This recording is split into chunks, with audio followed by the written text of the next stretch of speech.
He started calligraphy in a very traditional way. He first copied Xiao Kai, which is the regular script, characters from a book, before moving on to copying the calligraphy of Zhuang Mengfu, which is a Yuan dynasty calligraphic master.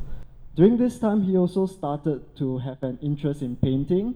He picked up the brush and again he looked at books, including the famous 芥子园, the manual of the mustard seed garden, which, if you know, is the foundation text for all Chinese ink practitioners. That's where you get the models of how you paint a bamboo, how you create textures on the mountain, and he started to copy what was taught within this manual. He later moved on to look at some Haipai art books. Haipai is a Shanghai school, and we'll get more into that a bit later into the talk. And from there, he started to really self-teach himself to explore what sorts of art he liked. And as we can see, he's very drawn into Chinese traditional ink. He later enrolled part-time in NAFA, and there he had as his teachers very prominent Nanyang artists such as Lim Muhui, Georgette Chen, and Tan Ti Chi.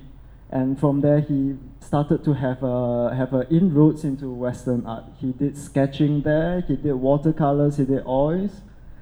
And also within the NAFA tradition, because it's so inflected by French modernism, he had a very strong grounding in perspective, in mathematical and linear perspective.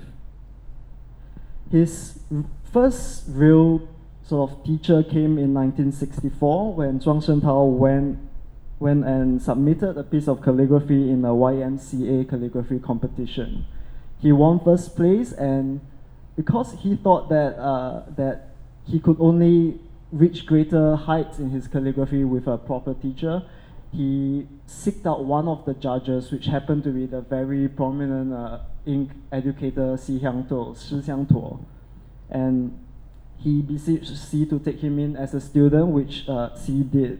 So he started under Xi Xiangtuo for a few years before, in 1967, Zhuang Shentao became the founding president of the Molan Ink Society, which is one of, I think, the oldest Chinese ink society that's still extant today. Before he became an artist, he's primarily a scholar. He's unusually highly educated for a person of his time. He has both a bachelor's and master's degree from Nanta, and his research generally centers on the philosophy of culture and the philosophy of society, identity that came out with the Neo Confucian trends of the turn of the century.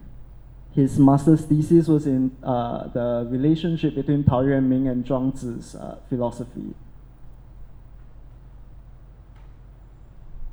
As we will see, Zhuang Shentao is an artist that really likes to travel, and in a way that's how he compartmentalizes his life. When he feels like there's something pulling him back in his life, he would travel somewhere, or he would move somewhere, or he would move back to Singapore, and that's how he would better himself or spur himself to change. So I've divided his travels into 4 main groups here. The first one in 1979 was his first return to China. And as we know, in 1978, China had this reform and opening up after the Cultural Revolution. They opened their doors to both the overseas Chinese population and also foreigners, and to come back to China and to discover what China is like after the trauma of the Cultural Revolution, and how the international community can build themselves and also help China to build itself. In 1979, there was this group trip to China that's organized by the Society of Chinese Artists, co-led by Liu Kang and Huang Baofang. This was the second group-led trip to China by Singaporean artists, and it was a very important step in our reconnection with China and our artists rediscovering what it meant to be Chinese and what it meant to create art as a Chinese. Zhuang Shengtao's impressions of China was that they were living in very bad conditions back in 1979.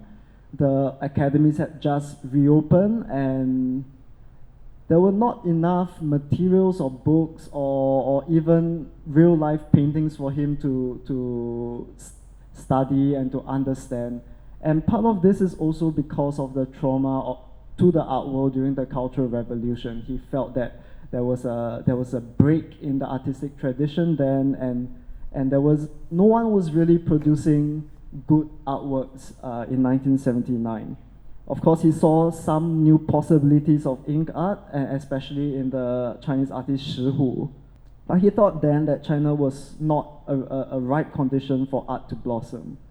So in that same year, he went back. He wrote a few thoughts about the state of art in China in the newspaper, and he, from then on, he always had this idea that perhaps it was not in China but in diaspora that Chinese art could be brought to its fullest extent. In 1981 and 1982 were very important years for Zhuang Shengtao. He traveled first to Paris, then to New York, and those were his first encounters with actual real-life paintings of modern art masters. In Paris, he encountered the modern art before the war, and especially that displayed in the Pompidou, and that's where he really became acquainted with the art styles that we know as the School of Paris, this Picasso and Matisse inflected art school that had its form that manifested itself in forms such as Cubism or Fauvism. He was especially taken in by the parallels between the Chinese Xie tradition and Post-Impressionism. In 1982, he went to New York and he saw modern art after the war. So he saw the post-war American abstract expressionists, and again he saw a lot of parallels between the abstract expressionists and Chinese art. So in 1981 and 82, he saw new horizons for art. He saw what the West were doing, and in a way he was wondering for himself, what can a Chinese artist achieve under this, what can a Chinese artist do to participate in modern art when modern art is so captured by the Western psyche. So in 1988, he moved to Seattle, to the University of Washington to study for a Master's of Fine Arts. There he thought that to really understand what was going on in Western modern art, he had to study Western art. So he enrolled in the University of Washington and studied acrylics. In 1996, he felt that perhaps the time was right for him to move to China to explore what it was like to be a diasporic Chinese artist painting in China. He moved first to Hangzhou, where Ho Ho Ying, his friend, was. And then in 1997, he moved to Suzhou, and that's where he has been since. So this is the artist Zhuang Shengtao. He's someone that thinks a lot about his art. He thinks his works are imbued with a sense of art history. He is constantly obsessed with where is his place in art history and what he can do to transcend and break free of the constraints that these categories places to him. And with that, we move on to explore his art. Like many ink artists in Singapore, Zhuang Shengtao started off as a calligrapher. So in 1964, he started to study with Si Hyangtou. And if you know anything about Si Hyangtou, you know that he's a big practitioner of the Shanghai school. And the most important script for the Shanghai school is this so-called large scale script called the stone drum script, because it was found on stone drums. And it was It was very important to the Shanghai school because its founding master Wu Changshuo found within this stone drum script a sort of weathered aesthetic, weathered lines that would become the basis for the Hai-Pai aesthetics of the future. He reimagined what it meant to have calligraphic strokes in art, and through that he inspired a whole is it 100 years yet? Yes, about 100 years of Chinese art since.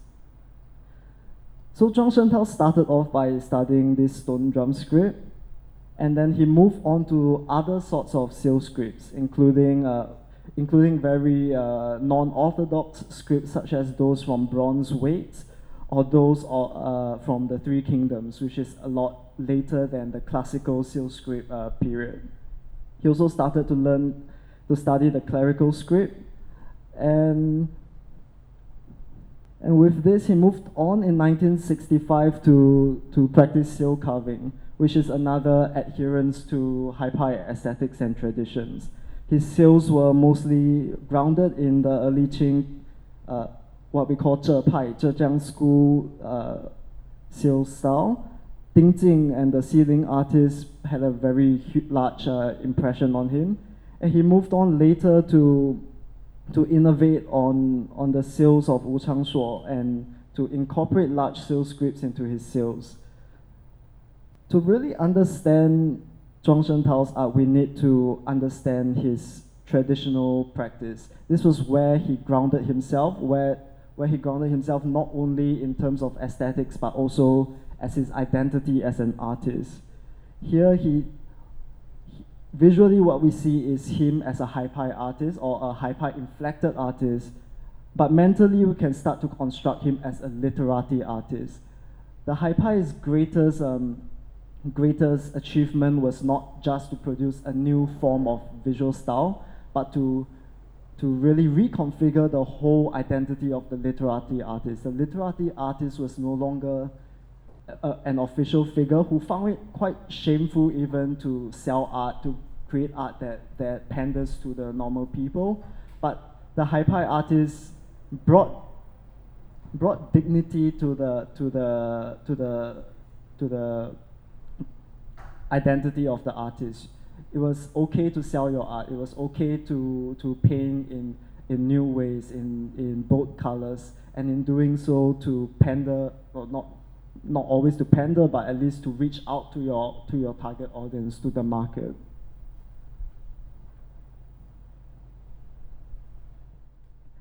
And a big part of literati art is within CAE paintings. So as we have said, the literati art was reimagined, refashioned by the Hai-Pai artists. And there was a sense of self-distancing from politics that was derived from the Southern Song experience. Since the late Qing, the literati artists became overwhelmingly Hai-Pai due to Wu Changshuo's influence. And to understand what literati art was in Singapore, we have to consider the place of Nanta. Nanyang University was established in 1956. It re-established Chinese identity outside of China, including Chinese culture. It was to be the university, the center of Chinese culture and learning outside of China, which became impossible for diasporic artists to communicate with during the early days of the People's Republic. So the same intellectual trend affected NAFA.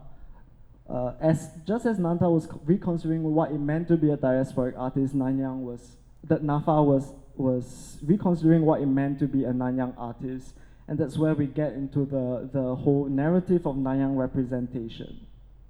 As we know, there are artists that went certain ways and consolidated themselves into what we now know as the Nanyang School, but a rather less recognized trend that came out was this Nanyang 色彩, this Nanyang color trend. So the Nanyang 色彩 artists use literati art, use the basis of literati art, and use cultural symbols within literati art to express themselves. But what they did was to change the contents of the cultural symbol itself. So as we can see here, actually, can anyone guess what flower that is? It's a bougainvillea, emblematic flower of our region. So Zhuang Shentao was painting in the Haipai tradition. So he painted a lot of plum blossoms, a lot of bamboos, but similar to a lot of other Chinese ink artists of that time, he found that it was very unnatural for him to paint those things. But that is where his artistic expression was grounded on, his techniques were grounded on. So in this Nanta period, he began to change the content of what he was representing into symbols of the region. Instead of painting plum blossoms, he uses the same techniques to paint bougainvilleas. And instead of painting mountains, landscapes, he began to paint buildings within the Singaporean built environment. And here we have Nanta campus. And it's very important to note that he was using the same basic sorts of techniques to represent these images. So if we look here, I think yes. So there's all these parallel lines to create a sense of depth that was derived from the compositional styles of the Chinese landscape artists.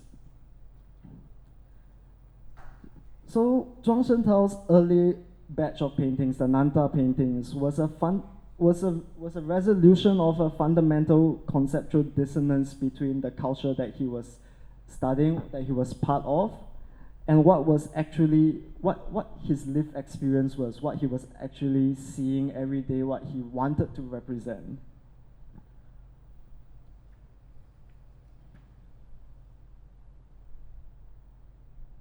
In 1981, Zhuang Shentao went to Paris where he became acquainted with pre-war modernism. So he was then working as a teacher and he took a sabbatical to go travel. In 1981, he went to Nice to study French with Alliance Francaise, and he held a small exhibition there which was very, very well received. But in a way, he felt that what he was painting was not truly understood by the French audience. There was perhaps an Orientalist tinge to what the French audience was appreciating in his art. And that shaped his mentality when he went on to Paris for a few months and he went to look around the museums and to look at art. Very similar to artists and tourists of his time and even our times, Zhuang Shentao went to Paris and first went to the Louvre. But he tired of it very quickly. He saw nothing in there that really spoke to him. Perhaps he saw antiquated art that has died, according to him. And he saw no real future for him to study that sort of art. And that was when he discovered the Pompidou. And if you know about the Pompidou, you know that it's really the representative canon of modern art before the Second World War. And then he became very interested in the art of Picasso, of Braque. But what really made the strongest impression in his mind was Impressionism and Post-Impressionism. And perhaps this was shaped by his identity as a Singaporean artist.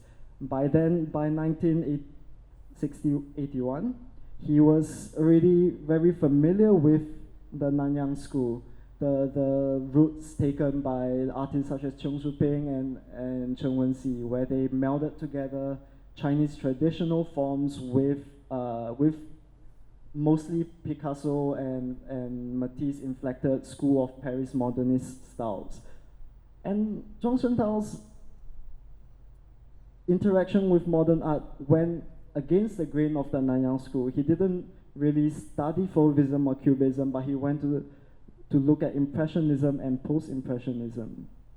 So within Impressionism's influence on modern art, he saw the most important component as this sense of immediacy. This influenced by the Impressionist method of painting en plein air, which is to paint on the spot outside to look at what you are painting and to immediately represent it on the canvas. Because the Impressionists and Post-Impressionists were very much attracted to the displays of light, how light presented itself in nature. They had to capture the image very quickly because light will change over time.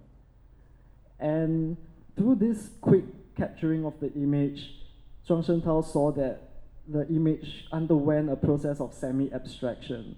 And this abstraction to Zhuang is very natural. It's neither forced nor academic, which was his critique of the Nanyang school artists, that there was something perhaps rather plastic and rather forced within their adaptations of Cubism or Fauvism. And this is very interesting because Zhuang Shentao saw within this sense of immediacy, this semi-abstraction, similarities to Chinese traditions of Xie art.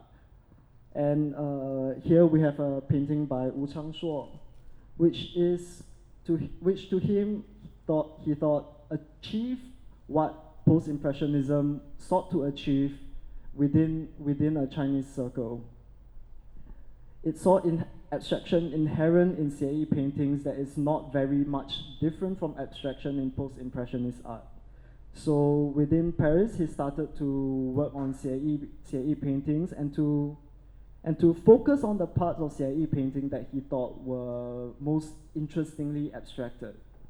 So here I cropped out part of Wu Changshuo's painting, and we can see how he used this as a basis to achieve a new form of abstraction. And this might seem very abstract to us, but for him this was fundamentally traditional. This was a traditional form of Chinese painting that he has only exaggerated.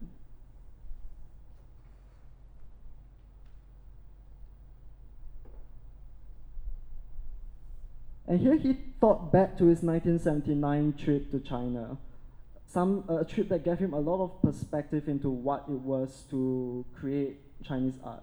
So Chinese art back then, including Chinese ink art, was very much affected by Soviet realism, which he thought was rather similar to the Nanyang school. It was a forced synthesis. It was a forced realism.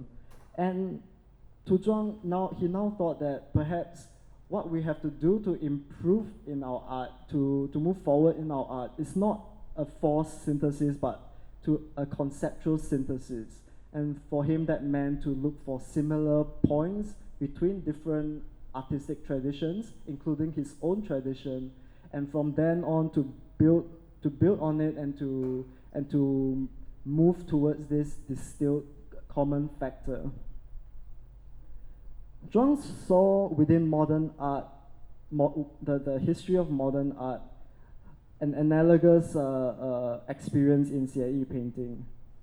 He saw both expressive strokes that aim to capture the spiritual essence of the subject instead of the physical likeness. And through these sorts of abstraction, there was an expression of personality. Zhuang saw the two traditions of Xie and School of Paris modern art as inherently similar. There was a prioritizing of artistic expression over the representation of the subject. And it was only through this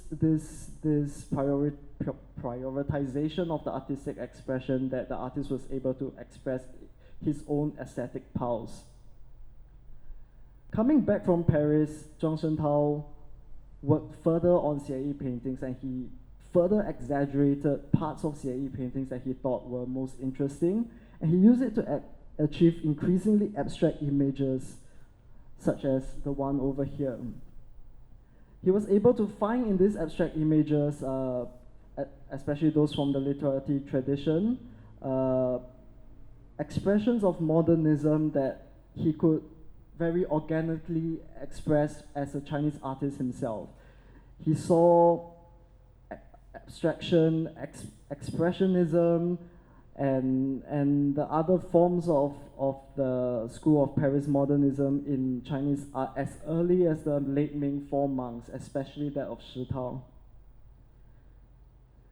This was very important for him because this was a form of abstract art that he could execute and draw from within a wealth of tradition. This was not a groundless form of abstraction to him. And his Chinese experience here brought to abstract modern art traditional tonalities and techniques. There was an emphasis on bimo, which is the materiality of the brush as expressed with ink on paper.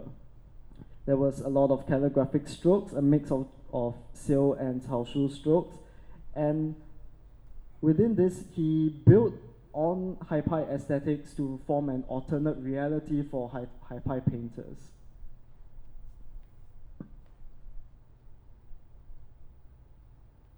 Because Zhuang Shentao was a fundamentally traditional artist, he moved very quickly back into what was the fundamental component of Chinese art, which was calligraphy. And this was after his 1982-3 trip in New York, when he saw post-war modernism. As in Paris, where he went to the Pompidou a lot, in New York, he went to MoMA, the Museum of Modern Art. And there he really wanted to see modernism after the war. What was the best and most current form of modernism? And here we perhaps need to contextualize American abstract modernism within his period. That was the height of the Cold War, and that was when America and even the CIA started to really push modern abstract expressionist art as a symbol of democratic principles, as opposed to Soviet realism, which was another idea of modern art. He was inspired by abstract expressionists such as Franz Klein, Robert Motherwell, and Pollock. And he saw within their art also opportunities for developing Chinese calligraphy. At the same time, he noticed that a lot of Japanese modernist calligraphy was in vogue in New York. And he saw that a lot of abstract expressionists actually took a lot of inspiration from Eastern art. And he thought, maybe as an Eastern artist myself, I can start to create abstract expressionist art with a much firmer grounding in what it means to create Eastern art. So upon his return, Zhuang Shentao executed this series of expressionist calligraphy, exhibited in the National Museum Art Gallery in 1985. Here he focused on the use of composition and expression to achieve a sense of scale and monumentality, which was his largest takeaway from studying the works of Klein and Motherwell. And to do that, he sacrificed some control over his brushstroke. This was a big shift from the traditional seal script calligraphy that Zhuang Shentao usually practices. The monochrome nature of these works also allowed him to pay much more attention to ink tonalities. So where there's no color, he now has to rely on the intricacies of ink as a medium.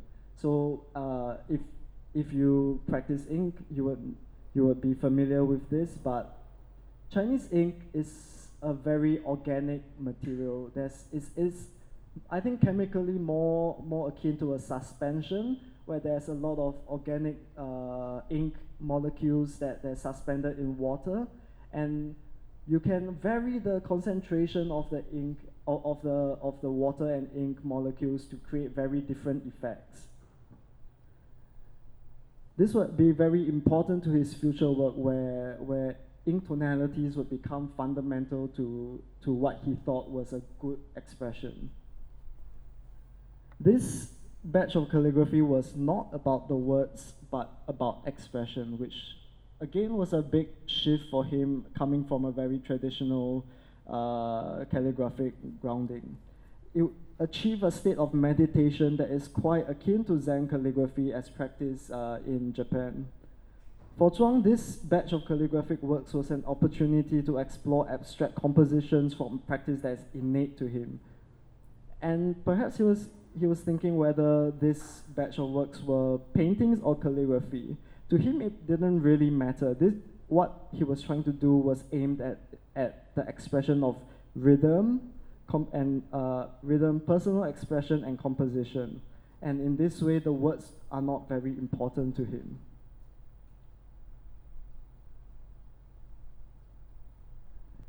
From here on, we can start to really delineate his road towards the maturation of his abstract artwork.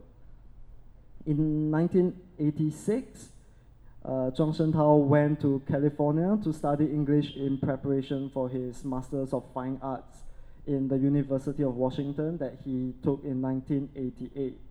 And he went to enroll in this MFA as a sabbatical because he wanted to explore what it meant to create Western art. He wanted to explore the Western art tradition in depth, and he felt that that was the only way that he can start to break down Western art into its distilled form, and to incorporate those distilled pearls of knowledge into his Chinese ink practice. In 1988, before the classes began at the University of Washington, he went to the Cornish College of the Arts in Seattle to study for a diploma in printmaking, which he mostly did wood blocks. He then thought that this was a good way to explore how he could make use of the Chinese print tradition, which included both folk art and modernist art as expressed, as advocated by the great intellectual Lu Xun. He ended up creating a series of woodcuts, but he didn't continue with this medium. In the University of Washington, he studied Western media, especially acrylics. In his application letter, he expressed a desire to explore layering, this idea of dimensionality, which was an aspect of Western art that he thought was not present in Chinese art. We would later show how he would revise this thought and to show that there was actually a long tradition of layering within Chinese art. Here he worked with acrylics because he didn't want to work with oils. He felt that oils carried such a heavy tradition that it was too foreboding and foreclosing to him. He felt as a Chinese artist that he could not meaningfully interact with the medium of oil.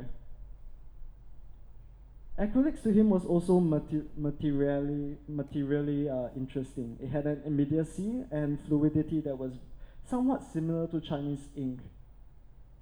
Even though most of these works were explorations, they were very important to his later development. Zhuang Shentao found that layering was not just about texture and opacity, but provided dimensionality to expressionist works.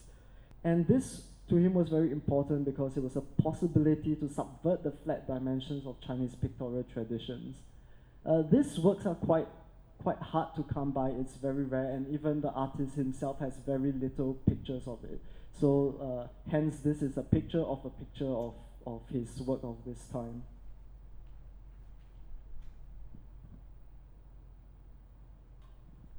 Zhuang Shentao would graduate from the University of Washington in 1990 with a master's in fine arts.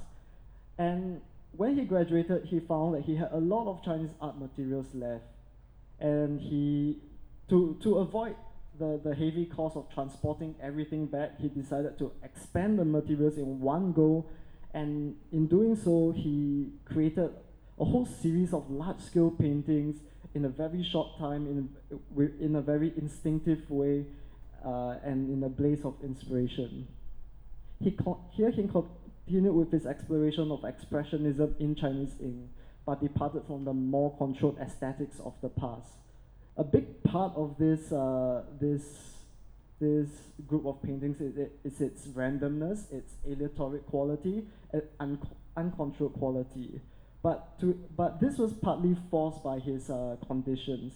The brushes that he brought to America were not ideal, and the room itself was very small, so there was no room for him to control the painting process. What came out, however, was a batch of paintings that was very contrary to Zhuang Shentao's rather controlling and obsessive way of painting. This inevitably went rather close to Pollock's aesthetics, and even though Zhuang would admit that perhaps he was subconsciously channeling a bit of what he learned from Pollock, it was not his conscious intention. Here, Zhuang Shentao played with the materiality of Chinese ink.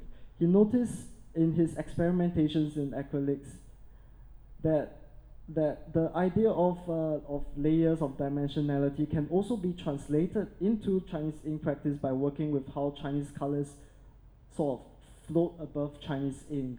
So if you look at a Chinese painting in the future, you'll notice that colors generally are a layer above the black ink. He also experimented on the consistency of the colors and ink to create different layers within the image. These paintings were compositionally very traditional. There was a sense of rhythm and time as expressed through structure, moving from bottom to top, right to left. What he was doing here was to reinvent the landscape tradition by creating abstract landscapes.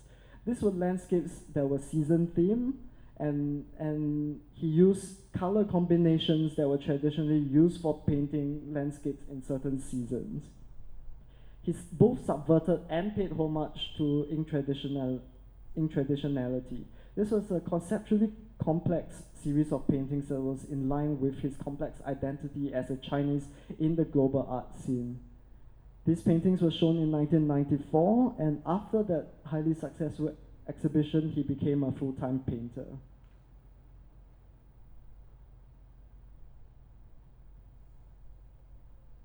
As a full-time painter, Zhuang Shentao experimented again with Western media with a group of friends, and he painted in the house of the artist and banker Lu Guoxiang together with other artists such as Choi Wen-yang and Lu.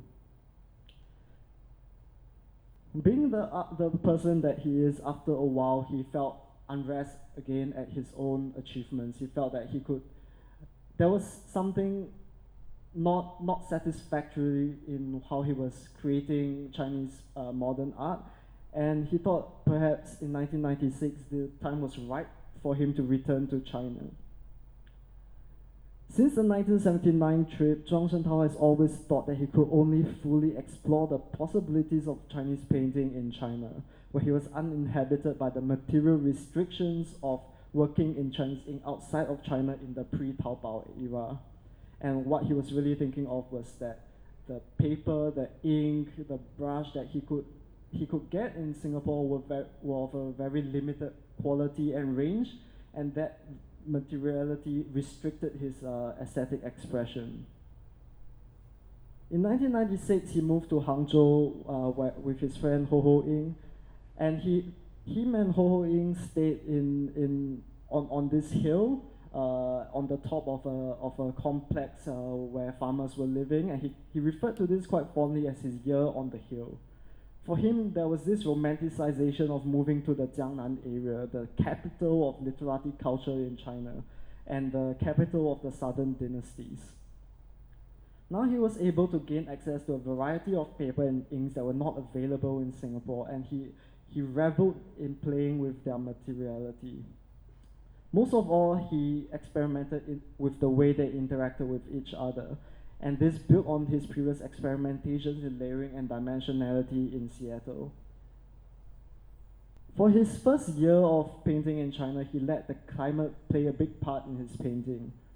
The winter air caused the layers of ink to remain wet for a much longer time than he was used to in Singapore, where the ink would dry almost immediately. And he let himself continue painting as he did, to see how this change in climate will affect his painting. What came out of it was a series that was effectively a wet on wet technique, where he painted before allowing the layers to dry. And as you can see, you can't really see properly, but the actual painting is in the room later, you can have a look. That was that it inadvertently created wash effects that came from the interaction between different inks and water mixing together. He noticed the random and uncontrolled beauty of wash aesthetics, and this became an important part for his future practice. The dreamlike conditions of these paintings was probably affected by his romanticization of the Jiangnan region. The Tang poet Du Mu wrote a poetic line, 南朝484多少楼台烟雨中, of the many temples of the southern dynasties, how many are enshrouded in mist and rain. And as a cultural Chinese, a Chinese that's fully aware of cultural traditions and the importance of the Jiangnan region, this area was very important to him, and it was very important to his growth as an artist. In 1998, Zhuang Shentao moved away from from Hangzhou to Suzhou. And the reason was because the farmers' mahjong games were too loud. And Suzhou was only a few hours away from Hangzhou, and it was not too big of a change for him, he thought. But when he went to Suzhou, he found this canonization of Su style painting, Suzhou painting done in Suzhou, the so-called woman paintings that were represented by artists such as Tang Bohu, Wen Zhengming, and Qiu Ying. And he was very, very turned off by Suzhou's almost worship of this Su style painting. He thought, is Su style painting the only orthodoxy within Chinese painting? And he sought to challenge that. His way of challenging this was to start experimenting on the idea of shui mo, which he saw as the basis of all ink paintings, and he would name these paintings as a SHM series, which stands for shui mo. Shui mo is the mixture of ink and color pigments with water and the aesthetic quality that comes out of it. Shui means water and mo means ink. And Zhuang Shentao started to mix different concentrations together to create different ink tonalities and to see how they interacted with each other, which was a big take away from his Hangzhou days. Here he also started to play with ink tonal techniques a lot more. The idea of po mo, of broken ink, where thick and thin concentrations of ink were placed overlapping each other and to see what effect that comes out of. And also a bit of sumo, which is left overnight ink. And if you leave ink overnight, the chemical structure will start to break down, and when you apply it, you'll see a sort of halo of water around the ink. And that's a technique, aesthetic of ink that is very important to the idea of ink tonality. Zhuang Shentao went back to creating large paintings because of his studio space, and also in Suzhou, as he became grounded in an area, he found suppliers that can give him very good quality paper and large brushes that allowed him to create large paintings in a way that he could control the application of ink rather than his earlier expressionist calligraphic strokes, where it became a lot of a much more random application. The control was very important to him because it was an extension of the rhythm of his hands to body.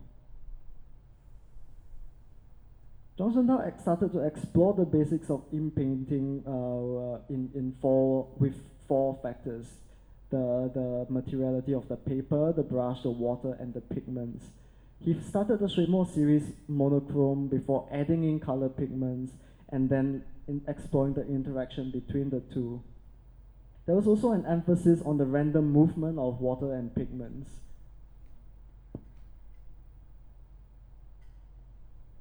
From 2007 onwards, Zhuang Shentao was inspired by the archaic Zhongcai paintings, and he created this Zhongcai series, which he terms ZHC.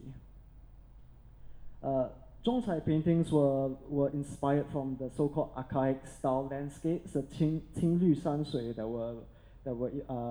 were common in the Tang Dynasty onwards, and here's a example of it.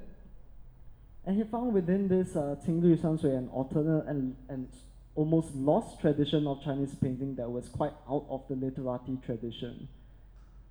And he found in Qinglü Shanshui proof that the Chinese ink tradition was not all about the fluidity and translucency of ink, but also incorporated layerings, the idea of dimensionality within the applications of color. Instead of trying to find out how the Zhongcai landscapes use pigments, Zhuang decided to create his own pigments to achieve that opacity from his own practice. He added dry white pigment powder into his colors to create this semi-opaque suspension of ink.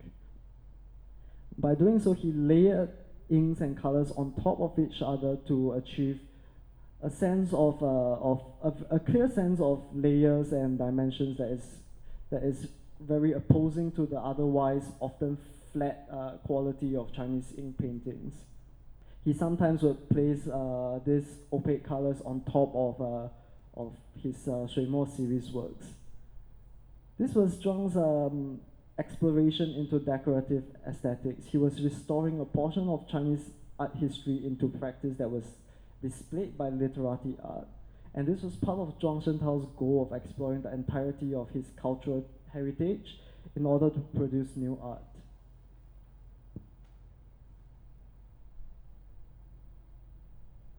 Zhuang Shentao, as a traditional artist, was very sensitive to the dimensions and forms of the paper and the sorts of cultural expectations that it carried. As we have seen previously, he would use a traditional 2:1 ratio paper and create landscapes because that was what was usually done with it.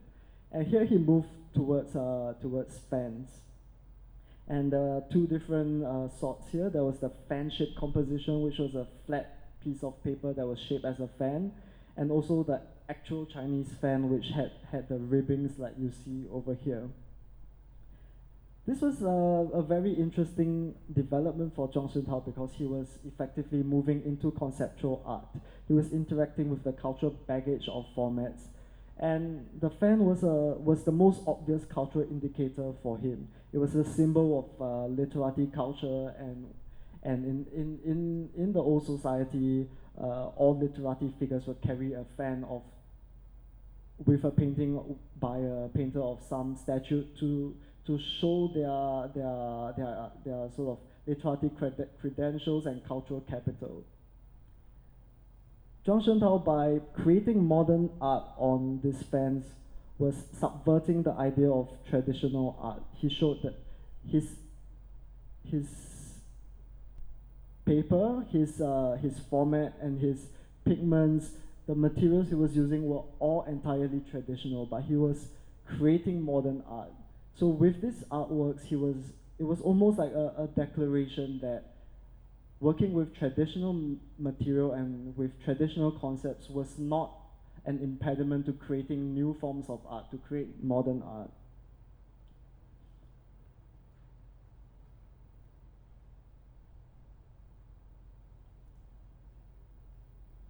From 2009 onwards, we have what Zhuang Shentao sometimes calls the Moonlight series.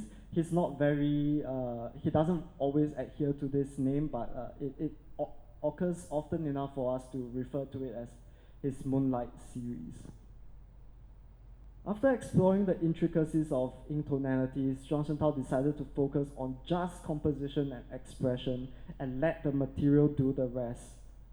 This was an idea that was derived from calligraphy and his exploration of client-like composition. And if we look at calligraphy such as that displayed over there, we can see the similarities between his calligraphic and painting practice of the same time.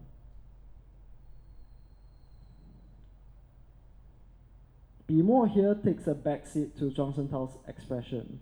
The expression of the artist is not the main idea within this series, but rather he takes a back seat and lets the material do the work. He would apply ink onto paper in a very flat fashion and let the large amounts of water that was within the ink interact with each other to create this very random and not washout effect, but the way the chemical of the ink molecules would spread. And this is something that you really can't see in images of the painting, so you would have to look at the actual painting to see the intricacies of the ink expressions that he was trying to channel. Bimo takes a back seat, and this was a counterpoint to his other series that demonstrates a large amount of control of himself over the image. The ink aesthetics here were somewhat derived from his Hangzhou paintings, the wet on wet effect, where the pigments just move along the water in a random way. The concept of Liu Bai also plays a much larger part in his composition here. The Liu Bai means the white space, which is the white of the paper. And the white of the paper here he expresses is much like moonlight shining through the application of black ink. So that is the development of Zhuang Shengtao's art. And now we go on to explore his aesthetic principles. So the first principle I would like to explore is the idea that Chinese ink traditions can be the basis of abstract art. And here we think back to the 1986 UOB Painting of the Year affair, where Zhuang submitted a painting. He won a prize, but he wasn't designated the painting of the year. And the Chinese press soon got hold of ideas expressed within the selection community, which was Brother Joseph McNally, Liu Kang, and Lu, that said that Chinese ink traditions and abstract paintings were fundamentally incompatible. And this was a quote that was, I translated this quote, but it's a quote that was cited on Chinese media. Zhuang Shengtao wrote a response in defense of Chinese ink to show that Chinese ink, in fact, was more than capable of creating abstract and modern paintings. And many years later, McNally would apologize for his comments.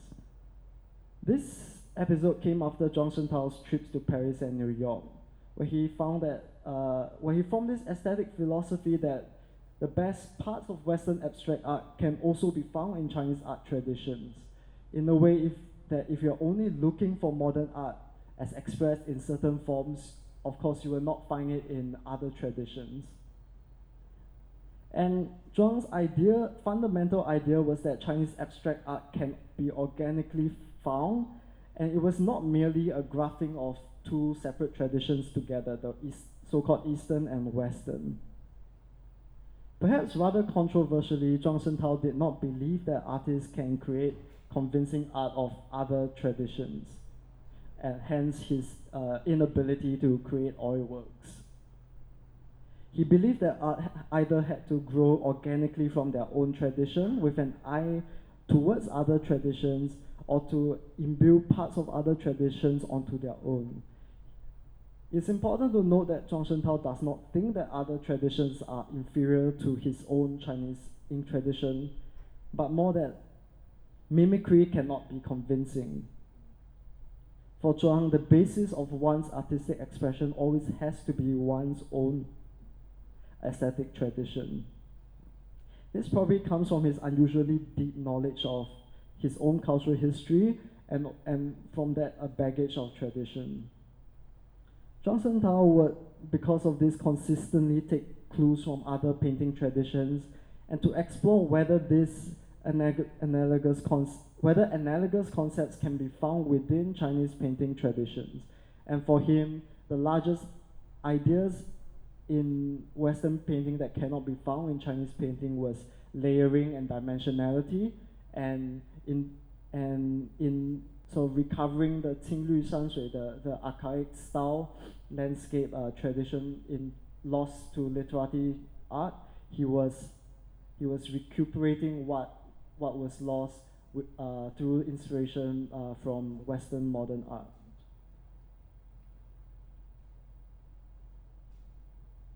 The second idea is that Chinese painting evolves and is not endlessly traditional. And here we go back to his 1979 trip to China, which came at the end of the Cultural Revolution. Then he felt that most Chinese art that were being produced were unconvincingly realist and, in fact, rather off-putting. And that was because of the period's denigration of art with literary characteristics, which of course celebrated the individual genius. And his trip to China was set within the context when traditional ink was being rehabilitated in diaspora. And the diaspora started to see itself as this protector of traditionality, protector of ink art, in opposition to the destroyed culture in the People's Republic. Zhuang himself did not think that culture was necessarily destroyed in the People's Republic. He found convincing examples of realism in literary art in pre- and post-Cultural Revolution works such as the art of Shilu and Pantianshou.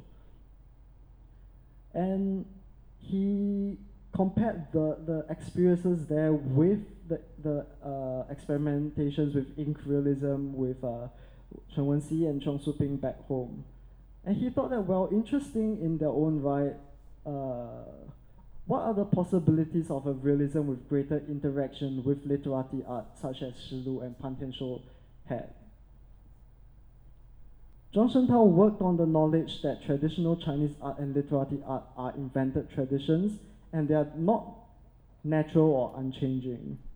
Chinese art did not necessarily come from the tradition of literary art, but that's where the most developed techniques were, and that's why literary art took on such an impenetrable position within Chinese painting. Zhuang thought that Chinese art had to be comfortable with breaking out of the literary traditions and to seek both future possibilities and alternate traditions within Chinese art. And I'll touch on that later, sorry. And important to this was Zhuang Shentao's study and conceptual understanding of art from other traditions rather than to just melt them together in a rather cosmetic fashion as he thought many of the Cultural Revolution artists did.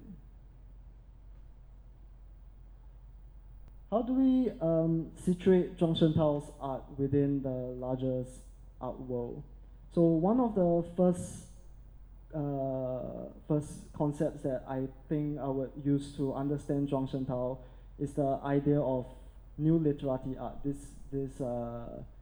This intellectual tradition that has been very prominent since the late Qing of artists trying to reinvent the literary art by seeing the literary character as an already archaic and almost non-existent stock character within society, and to try to recreate art from the best of literary tradition, but in communication with actual modern lifestyles.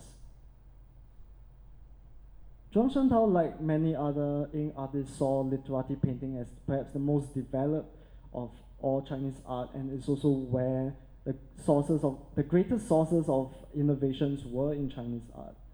This included the use of epigraphic calligraphic strokes, 写意 forms of representation, exaggerated use of form composition, and the use of white space. And after his Paris period, he also saw within literary painting the presence of semi-abstracted images. However, Zhuang Shentao, like some other ink artists, saw that literary paintings had its limitations. There was a baggage of orthodoxy and also expectations of form.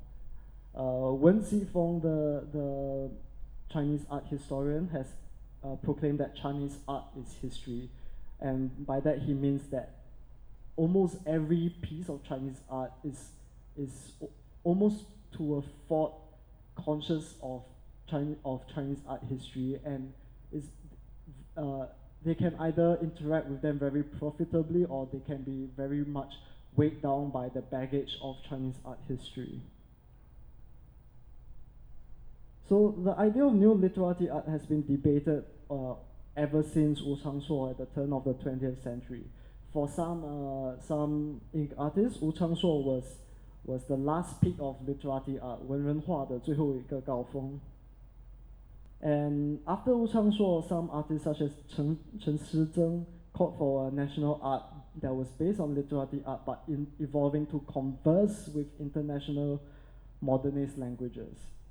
Zhuang took a largely similar point of view but saw a creative critique of literati art as one that critically studies it so as to learn from the best of it. He would look outward to other traditions but also backward to other Chinese traditions. But for him, literati art was the basis of all his techniques. Having said that, Zhuang would disavow literati art from Seattle onwards. He doesn't think that he's producing literati art because literati art to him was a very tight definition, tightly defined form. There had to be textuality, there had to be a very tight constellation of meanings within the artwork, and there needed to be a sense of communion with tradition, which Zhuang Shentao felt that his art after Seattle would disavow. However, he would show that his art remained firmly grounded within literati aesthetics, and perhaps this was his way of achieving his brand of new literati art. That new literati art can only be achieved by moving away from literati art. Next is to situate his artworks within the arts of independence. What kind of art should be produced for a post-colonial Malayan or Singaporean state? And this was he painted in the immediate wake of cultural Malayanization within the 1950s, where Rajaratnam, then the Minister of Culture, called for culture, which included art and literature, to be modern and Malayan, an antithesis to the communalism of ethnic art, which will only become state-sponsored if they were in a rather sterilized and apolitical state. Rajaratnam in 1960 would say that the solutions to the threats of communalism is implicit in our efforts to create a Malayan culture. This was affected by Cold War conditions where there was an imagined conflict between the international and ethnic. And this became a project that was dealt with in the art world itself. Our most familiar experience of this is in the 1952 Nanyang School, where Chinese compositions were melded with the styles of the School of Paris. Previous generations found artistic languages and sought to appropriate them to lend a sense of internationalism, a sense of transcendence to their art, such as perhaps the Cubism in the Asian 1950s. Zhuang Shentao was not satisfied with appropriating other aesthetic languages and sought to attain a more sophisticated synthesis. As such, he used a basis of Chinese art, his ethnic element to create his expressions, and then to find clues from other traditions to develop his further directions. And in this way, he set very much apart from the experience of many artists that were educated within NAFA. In a way, this conclusion was because of how Zhuang understood his own imagined community. He found himself in a global community of the Sinophone diaspora, and he was perhaps not as comfortable in disavowing parts of his ethnic identity to achieve the national lowest common denominator as some other Chinese were. He believed that a nation could be built without an obvious unified cultural identity, and multiple strands of cultural identity and art can exist within a stable nation. And his experience was to be unabashedly ethnic within his art, and still in doing so to reach out to modernist and contemporary aesthetic languages. The last context I want to explore is this idea of scar culture, which came from literature studies of the Chinese literature and culture created after the Cultural Revolution, what in Chinese is known as Shang Wenxue. This focuses not only on the disillusionment to previous experiences, political experiences, but also the personal complex and trauma that would develop after that. And in scar culture, we often see a sense of realism that departs from social realism. It was a realism of identity rather than form. Singapore's the trauma moment for Singapore's Chinese community was Nanta, that was built in 1956 to be the only Chinese medium university in diaspora. It was a project that was founded on a lot of hope. People of all classes came together to donate to the cause in a rush of post-colonial optimism. Although Zhuang never really expressed any experiences from Nanta, he was there during the last decades of Nanta, where Nanta experienced its greatest trauma, its greatest difficulties, and presumably also felt the pain of a useless degree in the job market after his graduation.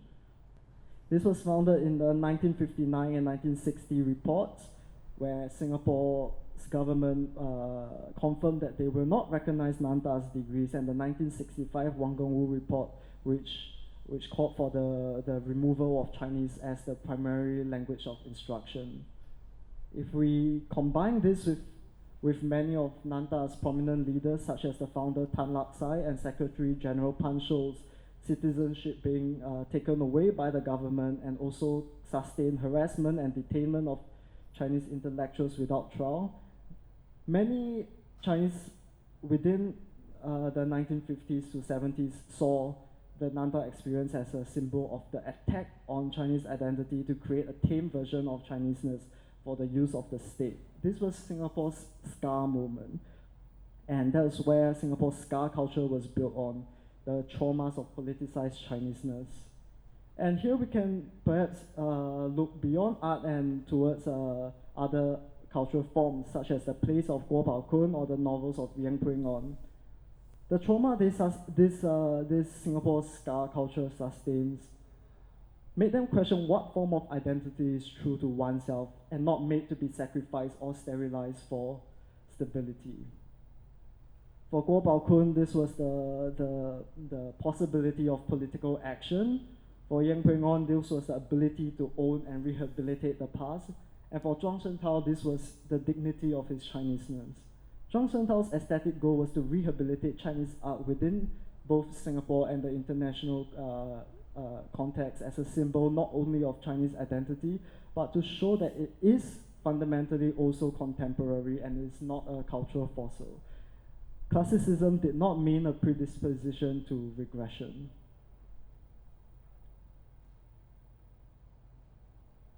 And here we come to the end of our exploration of Zhuang Shentao, the artist. And I would like to perhaps conclude what sort of artist I think Zhuang Shentao is. I think Zhuang Shentao is an artist that consistently seeks to find his place in the international art world with full pride in his ethnicity, culture, and history.